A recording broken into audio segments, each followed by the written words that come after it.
Tap down from Robo. The tap tackle, not held, finishes it. It's a peroxide peach. Hello and welcome to Jackals and Tackles, a new rugby podcast. On this maiden episode, we will discuss an England side that appear to be building perfectly to the next World Cup as they dismantle the spirited Australia. We'll dissect the Chicago rematch between New Zealand and Ireland, in which the All Blacks demonstrated the danger they still possess, despite there being questions around their side following the record defeat to the Springboks during the Rugby Championship. And then we'll spend some time on Scotland's victory over the USA. I'll be your host, Brendan McGilligan, and I'm joined by two guests who will no doubt have plenty to say about this weekend of autumn internationals. First is Henry Ollis-Brown. Nice to see you again, Henry. How's everything? And you? Yeah, all good, all good. Great to hear, great to hear. And the other guest is Ricky Westaby. Ricky, how are things going on your end?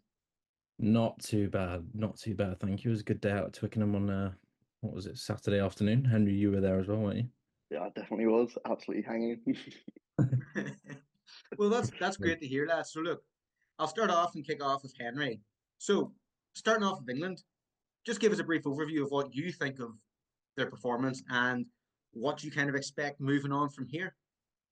It was a bit of a weird one because, England won quite convincingly, but the performance wasn't convincing. I've seen quite a few people saying that's actually a good sign of it being actually a strong team that's being built. And it's sort of gone under the radar, but England are now 8 wins in a row, going back to the Six Nations. Their last loss was Ireland. They've had 4 wins in a row in the Six Nations, 2 against Argentina, beating the USA, even if that's not too much of an achievement, as we'll come on to. And, now it's Australia, an Australia team that, although don't have all their players, did beat the Lions over the summer. So, it's building quite nicely. And Ricky, what do you think? As you again were there and in the stadium, what was the kind of feeling of the crowd towards a performance where, as Henry pointed out, they're missing Skelton and other stars? Like, what are your thoughts? To be fair, on a slight technicality, I was in the production van behind Twickenham, but I had a general feel for the game, and it was clear it was the first of the Autumn Nations series, but backing off of a pretty decent summer, I think there's good reason to be optimistic, and England fans can see it, despite being a bit pessimistic online, as we've seen. Yeah, but it's never like an England fan to be pessimistic, is it? Do you know what I mean? But look, for me, I don't know where you want to talk about in terms of the strengths. Rugby's changed in the last year or so. They went away from, we'll come on to it, Ireland's strengths of going through phases to now maybe a quick game with kicking. Do you think England's adapted to that game a lot quicker than other home nations? And do you think that maybe is a benefit to them in terms of their style and the tactics and the players that they have? Ricky, I'll start with you. I think on Saturday the conditions played perfectly into their favour. A lot of box kicking, a lot of testing the ball up high, and it worked well. I mean, if we look at the red zone efficiency, it was actually horrendously low until Henry Pollock scored his try. But I'd say it's just opening game struggles, let's just say. Okay. Well, Henry, do you have anything to add on that, or? I suppose one thing that I saw from where I was in the stands that I guess you can quite easily overlook, but actually there's individual skills it's quite clear England have been working on. So even the tap backs, every single tap back, go for a high ball. It wasn't necessarily Freddie Stewart trying to catch up high. It was actually just get your hand to it, get it away from the Australia player and get it back straight into the hands of one of your own teammates so that they could boot it away without quite as much pressure. So it's quite interesting how those sort of almost micro skills are really coming along. And then, as Ricky just mentioned with Henry Pollock, it's really promising seeing how those young players are coming through, and even in the back row with Guy Pepper sort of becoming a real line-out option. He's sort of not really a natural six, but he's really cemented himself there with that performance. Yeah, do either of you think that, I was listening to someone talking recently, that rugby has now become again a sport of moments where you're kind of looking to break up the play, as you say, with that kick, that box kick, and either Stewart or Roebuck knocking it backwards and hoping, like, the Henry Pollock try, it kind of came out of nowhere in terms of he got a ball, he ran through, and Australia were kind of dismantled defensively because they couldn't get in shape. Do you think that's the way the sport's going, or do you think basically before the World Cup we've got now 2 years? Do you think someone will mastermind a way to stop that? I suppose it's sort of, I don't know whether it's a worldwide trend, but I think there's definitely teams that is definitely the case with. Maybe it's sort of seeming more like a trend with the Lions, because I think that's definitely the case with Australia. They're very much a team that sort of, it will either be they're completely under pressure or they're completely on top. When Harry Potter got his run down the wings or intercepted the try to score, for a second I was going, oh my God, like I am worried that this is going to completely turn. It's going to be the same as last year. But I think that's more of a Australia thing. Whereas you look at a team like New Zealand, I don't know whether that would be the same argument. Well, I don't know. Well, as I say, we'll talk about New Zealand later, but I flicked it on, and basically their first three tries came from the first three times they entered the 22. Like, it kind of shows their ability just to kind of score off nothing. And I feel that's where kind of my question came from, was obviously England's ability to kind of score from nothing, their ability to score from nothing. I would argue Scotland's ability to score from nothing, but it's not hard who they were playing against. Um, but Yeah. Ricky, but Ricky, the question of England always comes back to the number 10. Do you think George Ford put down a good enough marker, or do you think there might be someone else coming in? See, I love George Ford, and I know you do too. You're a big fan. Yeah. I think Saturday wasn't his day, but I think overall he is also the best man for number 10. I know Henry will disagree with that because he's a big Mark Smith fan there, but in the Prem at the moment, there's no better 10, in my opinion. Well, regarding that, do you think Owen Farrell might be called back the same way as Dad called him back for the Lions? What, nepotism? Yeah. Sure. Andy and Steve are probably good mates. Let's be honest. Not sure if the centre partnership worked too well this week. I don't know what you boys thought. Henry, do you want to take it? I don't know. I see it definitely as an experiment having Tommy Freeman there, and I think there's probably no one better for him to partner than with Fraser Dingwall, given their just relationship with Northampton Saints. I don't think Tommy Freeman will lose that position against Fiji, but I think it's definitely an experiment worth having, because if you don't try it now, when will you try it? Well, that's the question kind of coming into Fiji. Do you continue this team because you got New Zealand after them? Do you continue because you've talked about there was a rustiness that they need to kind of get over? Do you continue the same team, or do you bring in a few changes, or do you make wholesale changes? Now, you aren't that great against Fiji. You've lost not too long ago. They have the ability to beat you. They have the players to beat you. So what do you do? I think you probably do stick largely to it. Obviously, England experimented a bit with sort of having the sort of second choice front row, and again, sort of a bit of a younger back row. I think they'll probably stick with that, and then maybe sort of shift up the bench. Maybe put Marcus Smith in, give him a shot. Maybe even stick him at 15, because there's rumours that Freddie Stewart might not be available with his hand injury, and that opens a whole question of do you have him, Henry Arundel? What's your choice there? But I think it's probably going to largely be stay as it is. And Ricky, what are you going to say? I'd agree with that consistency going in. I mean, Fiji, and then you got the All Blacks afterwards. That is massive. You need some momentum to continue it through, and I think Borthwick will do exactly that, to be honest. Well, Ricky, obviously, as I say, you were in the van watching it from behind the stadium.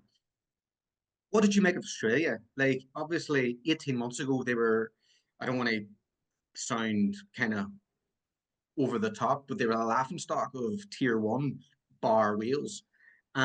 So what do you make of them in terms of Joe Schmidt and kind of his impact? Personally, because I was logging the data for the game, and you can see the penalty count. It opened as 6-1 Australia. Yeah. And that's just not good enough, is it? Like, you're never going to win a game if you're conceding. It was 5 to open the game. Funnily enough, it ended up as 13-all. I don't know how that happened, but I think they've come on leaps and bounds. Yes, they had a few players out as well because they weren't released. And And then you've got the Lions tour over the summer, so it's quite hard to gauge where they are as a team. Hmm. But do you think, having seen the Open Championship as well, they beat both Argentina and South Africa? Do you think that they've managed to kind of turn a corner when they've got their whole squad there in terms of, look, when it comes to the World Cup, which is clearly what everyone cares about, let's be honest, and that's their home World Cup. Do you think, obviously they got eliminated last time in the group in the pool stage? Can you see them getting to the knockouts and maybe potentially being a banana skin for someone? I think it all hinges on who's at fly half, to be honest. I thought Okay. Edmund had a pretty good game on Saturday, but obviously they were out Leisure, aren't they? We don't know this side. I feel they could be a very, very good team at the World Cup. And Henry, what do you think? I think they're at the moment very much, as I sort of touched on earlier, very much a momentum team. And sort of when they get a bit of wind in their sails, they could beat anyone in the world. But I also think, they need that confidence, and maybe 2 years' time they could really be that team. I don't think they are yet. I think it was sort of build up for the Lions tour, and then actually go, right, now we're going to sort of build the foundations a bit more properly. But I think they could do it. I don't think they are sort of even top 5 teams in the world right now. But if they play their cards right, they could be up there. And just a final one from both of you is on England in terms of this Autumn Nation series. What success to use for the Autumn Nation series? Is it 4 wins or 3 wins, or is it showing performances that you are building towards something, potentially the Six Nations? Ricky, what do you think first? Um, as a kid, obviously growing up, I always wanted to see us beat the best, and that's not changed for me at all. I Okay. think it obviously all hinges on whether we beat the All Blacks or not. That is a massive test, and considering Ireland just lost as well, albeit in some questionable circumstances, but We'll discuss that soon. yeah, Don't you worry. obviously I think 4-0, Okay. but a good performance against the All Blacks is what we really need, isn't it? And Henry? I guess 3 wins will beat, obviously already beaten Australia, beat Fiji, beat Argentina. That's a good series. If you lose to New Zealand, if that happens, sort of can move on, still building towards the World Cup, then sort of still be the narrative. But then I guess, beat New Zealand, lose to Argentina, maybe that's then, still a good series. Obviously, 4-0, as Ricky said, is the goal. But I think sort of being able to see the progress and sort of almost understand the identity of what the team is right now is kind of the real important thing. England fans are hard to please. 4-0 or nothing. As an Ireland fan, I know we're being branded as arrogant, but I'll just take 1 win every so often. Anyway, let's move on to New Zealand and Ireland. First off, I don't want to touch on the game in terms of the actual game itself. I want to touch on some of the complaints coming out about the fixture as a whole. There was a lot of discussion about how it was an absolute mess regarding TMOs, regarding the pitch, regarding basically the kind of spectacle as a whole, the kind of slow play by the ref in the first half. It was 52 minutes in the first half, when obviously it's only supposed to be 40. Do you think, and I saw obviously Dan Cole and his little rugby partner talking about it, of did it live up to the hype? For me, obviously it was potentially overhyped because of what happened the last time in terms of Ireland winning their first match in 100 years ever against New Zealand. Do you think there was too much pressure to begin with put on the match? Henry, what do you think? I think it's quite an interesting one. I've been sort of for a long time quite a bit of an apologist for American rugby, and sort of becoming a bit harder and harder to kind of back them up and say actually they will do something at some point. But I think it was quite interesting. I saw sort of just watching it sort of on the screen, the pitch looked so small, and you sort of start to think, come the World Cup when it is in the USA, is that going to be the standard? Is that going to be what we're going to see every single game during that World Cup? And sort of then becomes a bit worrying of, is taking matches overseas. Obviously, there's been talk about maybe even Six Nations matches in the US. Is that just sort of a distraction? Is that really kind of a last-ditch effort? We've had Premiership games over there. What was it? Saracens played Newcastle, I think it was in New Jersey, and that was sort of a complete damp squib, like 2,000 people there. I think, maybe it is sort of becoming a bit too much of a distraction, and maybe if that game was at the Aviva, would that have been a different result? And Ricky, what do you think? Well, it's quite clear that they're trying to mirror the NFL in terms of how they push out their international games. And to be fair, they did sell out Soldier Field, which is a fair gig to them. That's what, 64,800? I can't remember. It was 60,000. 60,000, yeah. Mm. That's pretty impressive. The game itself, definitely overhyped. Mm-hmm. We're obviously trying to sell to a new audience. There's the perceivable threat of rugby league moving into the US as well. So maybe that was like a bit of a panic button move. I don't know. I'm more of a traditionalist, but keep it where the game needs to be. But yeah. Oh, look, I would agree with you. I'm a traditionalist. I do think it's easy to sell out Soldier Field in Chicago when you got Ireland there because of the strong Irish ties with family and all that. They sold it out last time as well. People seem to forget that, and New Zealand seem to have forgot that to an extent, saying they did their part this time, which is a wee bit laughable because I think they had to sell out a fifth of the stadium, whereas Ireland sold out the rest.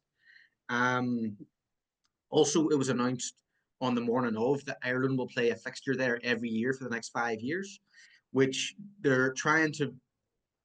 World Rugby announced that, yeah, they're trying to bring the game over there, which to me seems strange that only Ireland are doing that. So Ireland will play a different country each time, which it won't be New Zealand every time, I believe, but they'll have South Africa, Australia, probably something like that. Do you think that's a good thing for America? Because obviously you mentioned the World Cup coming there. Do you think that actually helps American rugby as a whole? Because look, we're going to talk about it. 85-0 is quite shambolic when it comes to performance against a tier one nation. Do you think that's good? This agreement with Ireland, Ricky? I think you have to look at the MLR to see where the state of American rugby is, and it's not great, is it? I think two more teams folded in the last year. I mean, when it's down to teams having to announce that they're going to be playing in the league next year, so alarm bells are definitely ringing. I mean, they're pushing the international game there. Whether that helps growth at grassroots, I'm not sure. Good for Ireland. I don't know. It's tough to gauge this international pushing abroad because if you look at what Wembley was, the Springboks against Japan, and it had two rings were empty, looked terrible. I know it was on the same day as two other games in London. Both in London. Yeah, that was terrible planning, by the way, but it could be a good thing. I'm going to sit on the fence. The question I'll ask, and maybe Henry can answer, is look, we keep talking about player welfare as well now these days of too many games and stuff like that. Like Ireland now, their whole squad have to travel back to Dublin to play Japan this weekend. Don't get me wrong, I think the team will probably be rotated. One to deal with the jet lag, and the other to deal with it's Japan. No offense to Japan, it's not as big as their next two games against South Africa and Australia. But do you think that might be an issue for Ireland moving forward in terms of maybe having to take care of players and them world rankings going down the world rankings because they're doing so much travel, so many games in such a condensed space of time? I think sort of you could view it that way, but then I suppose probably the coaching staff within Ireland are probably going to just frame it to the squad and say, this is training, this is preparing for the World Cup. There's going to be travel across Australia. There's going to be sort of having to have those quick turnarounds and sort of be prepared for those unexpected journeys. I think it's a weird one where, yeah, there is the argument of player welfare, but actually coaches could use it as a little tool to sort of make them a little bit better. But Henry, I don't want to say it, but the Lions tour was Ireland's preparation for the World Cup. Is that why you only? But anyway, look, let's actually move on to the match. Let's move on to the match itself in terms of what were your thoughts in terms of the first decision, the first big decision, which is tag burn. Ricky, what do you think of the whole tag burn incident? Well, Bernard Barrett came out and said himself that he's going to back him at whatever comes next at the sighting. So I think that really says it all. It just wasn't that bad. I mean, there's obviously, as we are talking about player welfare as well, you got to think about the lawsuits that are impending, that are coming. He did look dazed, but he didn't go off for a HIA. Personally, wasn't a red for me. That's fair. Obviously, Henry, what are your thoughts? Do you think it ruined the spectacle to an extent? I mean, I'm going to completely disagree with Ricky on this. I think that was a stonewall red card. And I know I've been on the record many times saying I completely hate 20-minute red cards. I think they are one of the worst things that sports ever done. And sort of as soon as that red card came in, I was kind of rooting a little bit more for Ireland, sort of hoping that maybe New Zealand will kick up a stink, saying that 20-minute red cards sort of meant that they lost, and maybe there'll be a kick up and finally get rid of it. But no, I think it was. I mean, if you look at the framework on what referees and what the TMO has to go through, it was direct head contact. There was no attempt to wrap. There's not really any mitigation. I know sort of Dan Sheehan kept on saying it's a forward pass, but ultimately, if you're going to be in that position, you have to get lower. And he didn't. Tygwen was put himself at that risk and paid the consequence. Whether it was deliberate, yeah, Bowden Barrett can say, accidental, and that will come down in his ban if there is a ban, but I think still on pitch it's a red card. Ricky, do you want to add anything or disagree? I'm just looking at it. It's like it's a hospital ball, isn't it? It's not, and he's not got time to make any movement. Well, I just yeah, sorry, Henry, I disagree with you, but there we go. Look, I won't weigh in because I'll be called biased in terms of any way I swing. Do you know what I mean? But look, we heard coming into the game all the excuses from Ireland before we even started of they're rusty. New Zealand are just after finishing their season. All the Leinster players are coming back from a Lions tour and haven't played. Do you think that was a telling factor? Or do you think, look, Ireland are just making excuses? They knew coming into the game New Zealand were better than them and it's an age in Ireland squad? Or do you think there was validity behind it? Ricky? I honestly think that, well, the excuse is coming in early. That's the classic Irish thing, isn't it? But no, sorry. I think Ireland are realizing that their elite squad is finally getting over the hill, and that the All Blacks are a very good team. Like, that was on show, and we saw it. I mean, Ireland still looked fairly good with a player less, didn't they? So it wasn't. Oh, it's a tough one to weigh up. I think over the hill, and yeah, the All Blacks were good. Fair enough. I felt personally, and Henry, you can disagree with me. I felt the bench had a massive impact for New Zealand. I felt the attack and the quality they were able to bring off compared to what Ireland could bring on. We brought on as Ricky kindly put, over the hill Bundy Aki probably, and Sam Prendergast who just looks out of his depth. It just doesn't look to be at that level. Then you brought on Ian Henderson, again, a man who is kind of nearing retirement. So what do you think yourself, Henry? I think sort of there was so much effort was put into getting that team ready for 2023, and it nearly worked, but it just fell short at the quarterfinals. It always does. But I think there's not really been the best sort of player rotation, sort of getting players progressing through, getting ready for this upcoming World Cup, and maybe that will change over the next few years. But yeah, I do think sort of I worry for where Ireland could be in 2, 3, 4 years' time. But do you think that maybe is now Andy Farrell's fault to an extent? Because after 2023, there was a lot of clamour in Ireland for them, right? Okay, we need to start bringing players through. And he decided not to do that for the next 2 Six Nations. Like, I know he wasn't there this year technically, but there was rumours that he was in the camp helping the training a lot. But yet they fail to bring through anyone young, maybe bar Ryan Baird and Sam Prendergast. Do you think it's on him where he's like 2027 is my last hit before he departs and he's just going off the tried and trusted team he has? Or what do you think? What do you think?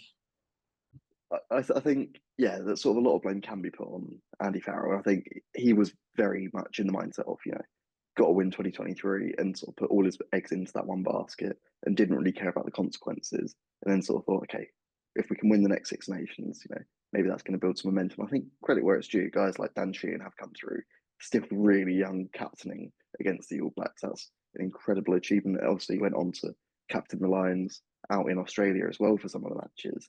I think it's not that they're not bringing through players; it's just maybe not as much as it should be. But it's still got 2 years. There's still a lot of time to bring young players through and really blood them in and get them ready for the World Cup.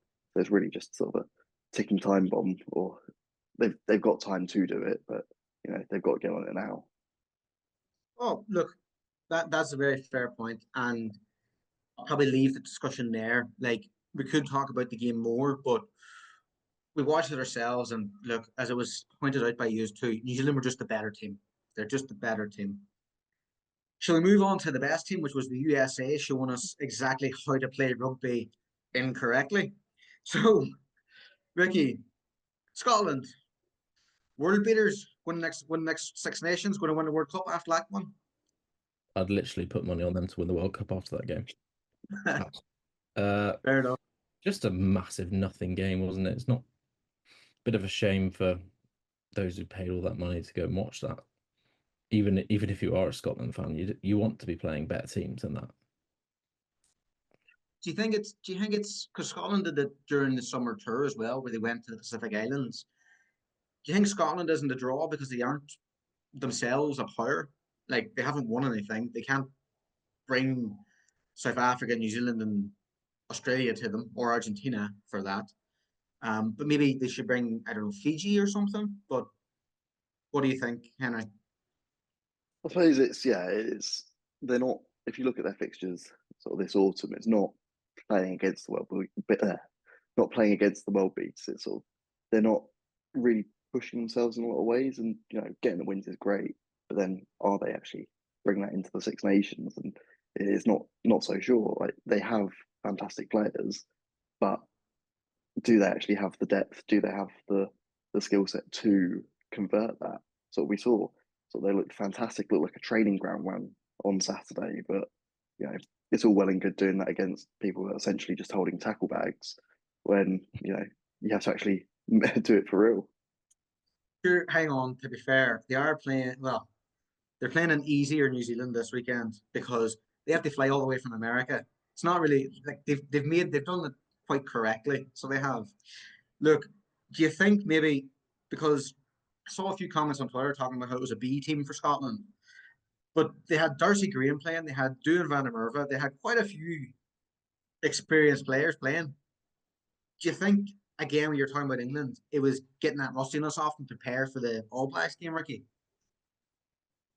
Yes, in a way, but at the same time, no, because you don't want a training ground routine game to be your warm up to play the All Blacks, regardless of them coming back from Chicago.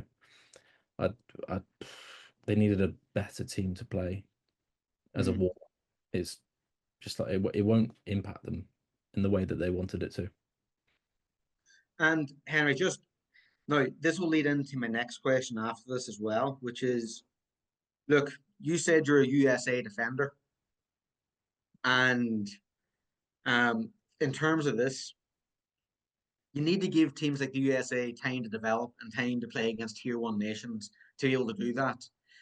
Do you think this gives an argument for more of those fixtures, or do you think it goes against it in terms of what's the point of doing this? I suppose it's quite a weird one. We saw the USA against England actually really put up quite a bit of a fight, even if the scoreboard at the end didn't quite say that during the summer. So that was actually quite a bit of a contest, even though disrupted by the thunder and lightning as it was.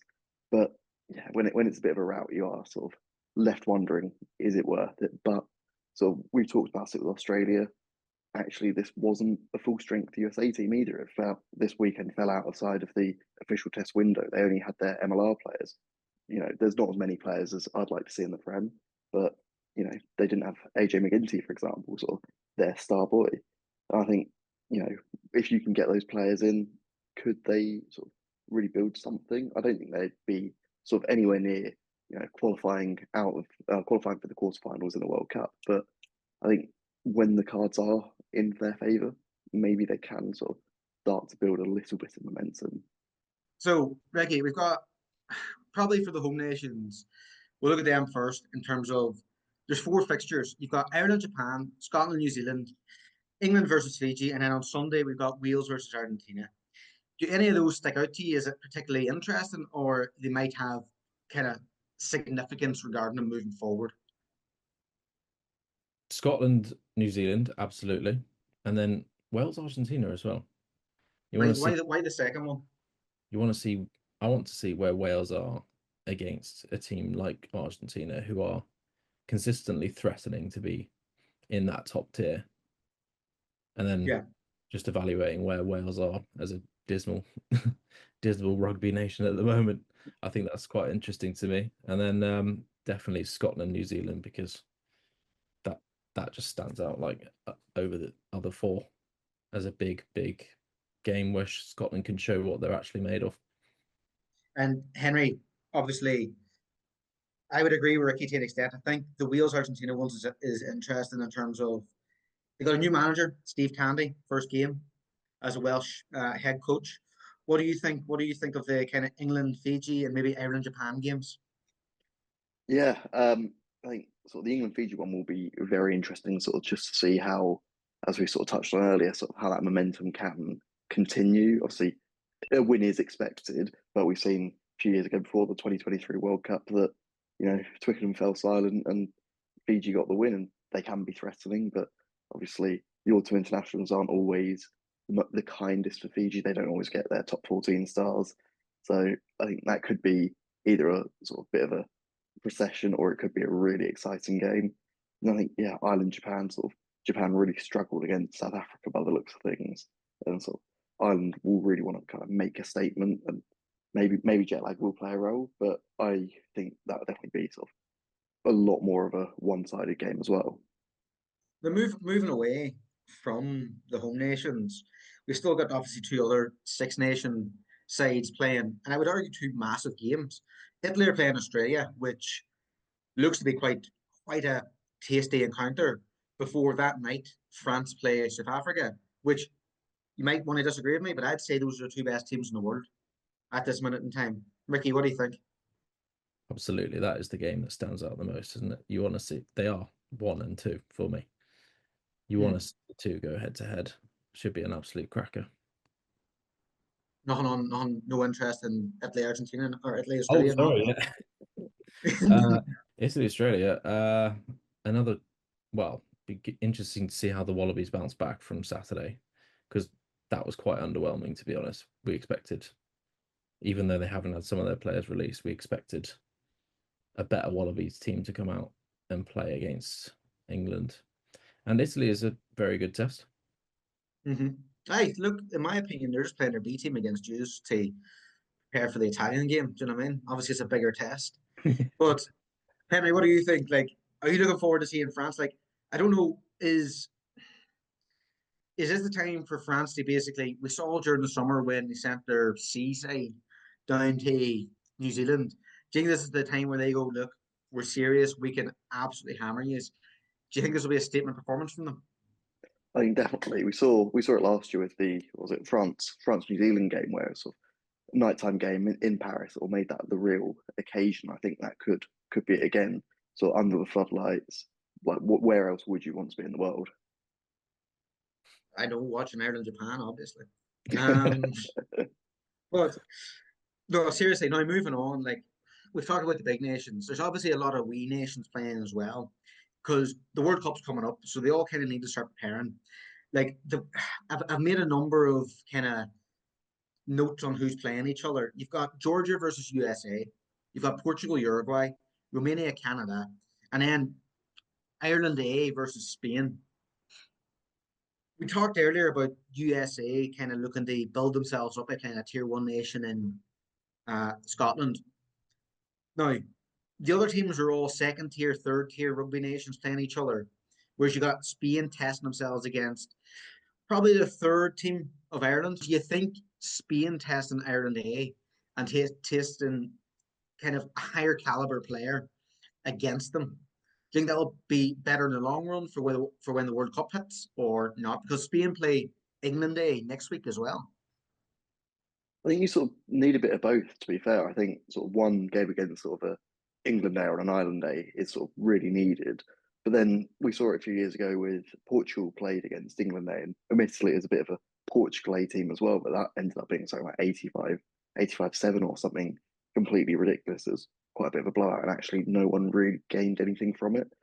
But I think sort of if you have the right level team, so it's not necessarily a second or third team, but actually it could be more of a development island team, sort of based on who they're playing against and sort of what to make it a bit more equitable. I think that can be a really valuable sort of training opportunity and sort of game opportunity, but it does risk being a blowout.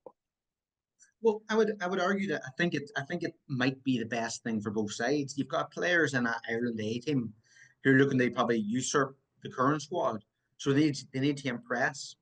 Then you got Spain who are like, well, we're playing against a team who are of decent quality. They're playing for the likes of Leinster, Munster, and Ulster. I think it could be a very entertaining tie and could be maybe better than the Ireland Japan game in all honesty. But I just want to kind of finish this kind of conversation that we've had on the final World Cup spot. So over the next 3 weeks, there's 4 teams going for the final spot.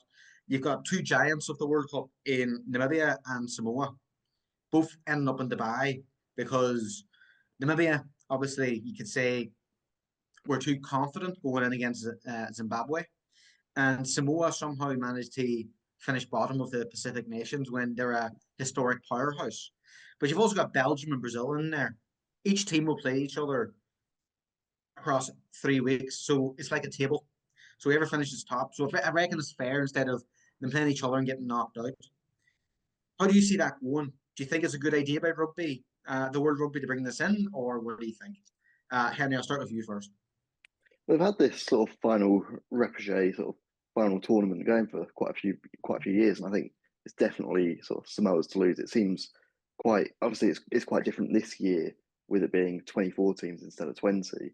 So yeah, I think it does kind of create that sort of bit of extra excitement. Sort of there is so much on the line with it. It's not just the 8th best team in Europe. They can take the last place. It sort of really makes it a proper competition, and it then is anyone's to win. Yeah, and Ricky, what do you think? Well, everyone loves the playoff, don't they? Gets everything, makes it all exciting when it could be quite a very dull affair. So, I mean, as Henry said, Samoa are expected to qualify, but you never know. You can always be surprised, can't you? I was going to say, do not give any hope to Namibia, no? The team that have turned up to how many World Cups in a row? I don't know. On the fence. On the fans. Henry, what do you think? I mean, I as I said, it's Samoa's to lose, but I think Namibia could really spoil the party. They have produced some fantastic players over the years, and maybe they will spring that surprise. All it takes is one win to beat Samoa, and the other 2 matches should be in their favour. You never quite know, but it should be theirs. And yeah, why can't they do it? Like, yeah, they lost to Zimbabwe. They should have really taken that Africa spot, but yeah, I think that will be a proper contest. And that'll be definitely a game to watch.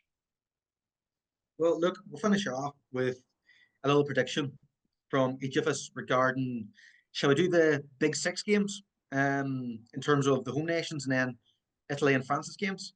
So I'll ask us each to begin. So first game that comes up is Ireland v Japan. Henry, how do you think that one will go? I mean, it's got to be Ireland, doesn't it? If it's not Ireland, then something's really gone wrong, and is Andy Farrell's job on the line? Fair enough. Ricky? Yeah, I can't really say much different from Henry there. Is jet lag really going to play a factor? I don't think so. That's fair enough. So I'm guessing Ireland all the way, all for all of us? Yeah. I think that's fair. Grand. Scotland v New Zealand. Ricky, what do you think? The optimist in me wants Scotland to win that, and I don't know why.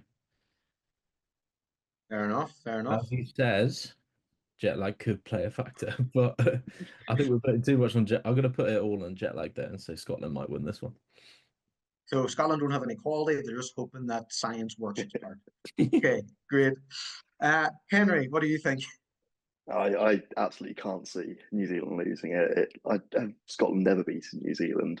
Like Like the New Zealand team that beat Ireland, they're not losing to Scotland.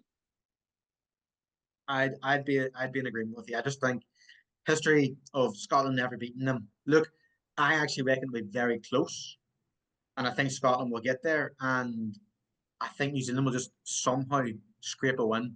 I do think jet lag might play a wee bit of a part, but I think after the first 20 minutes, they'll just be able to separate enough so that Scotland can't get there. England v Fiji. Henry, what do you think?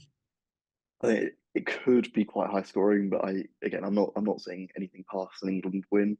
I think maybe it will be a one score game, but I think England have it in the bag, or maybe not in the bag, but England have enough to win it. Fair enough, Ricky. Yeah, going for an England win. To be honest, not much else. Simple as. I think that just we're going to progress from last week, and you're going to see the team gel a bit more. So, yeah, as Henry said, maybe a one-score game. No, I reckon Fiji, just because I'm an optimist and I don't like England that much. I'll be honest. At least it's honesty. Next is Italy v Australia. What do you think, Ricky? I don't know. I want to see Italy maybe nick that, but I feel like the Wallabies will be licking their wounds after last week, and they're going to come out with a bigger performance. And Henry? Yeah, I'd love to see Italy win it. Again, I've sort of got quite a soft spot for them, as I do with the USA. But they've got Tom Hooper back, they've got Lennox out back. Like they will have to bounce back. See, personally, I think this is a perfect run out for Italy. I don't know whether Australia might have their eye on the next fixture as well. So I think Italy might put a lot into this. So my thing is Italy, but look, they might be rusty themselves. I don't know, but I reckon it'll be very close. But I'm hoping Italy will win. The big one, France v South Africa. Henry, what do you think? It's really tough. I mean, each time I go to say one, I sort of think actually the other could do it. I think I'm going to say France are going to do it, but it will be a one score game, and it will be a spectacle, and there will be something controversial that happens. Controversial in France? No. Ricky, go ahead. I think we saw a few weaknesses in the Springboks over the Rugby Championship, and I think France will exploit that. Okay. So I'm going to edge with France. I would be willing to agree with you, Ricky. I think, as you say, there were a few things in the Australia loss that were concerning for South Africa. But I haven't heard Henry, like, it's going to be an absolute belter of a tie.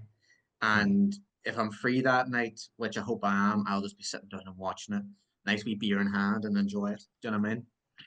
And finally, because you have to sign off with obviously the biggest nation in rugby, Wales. How do you think they'll do against Argentina?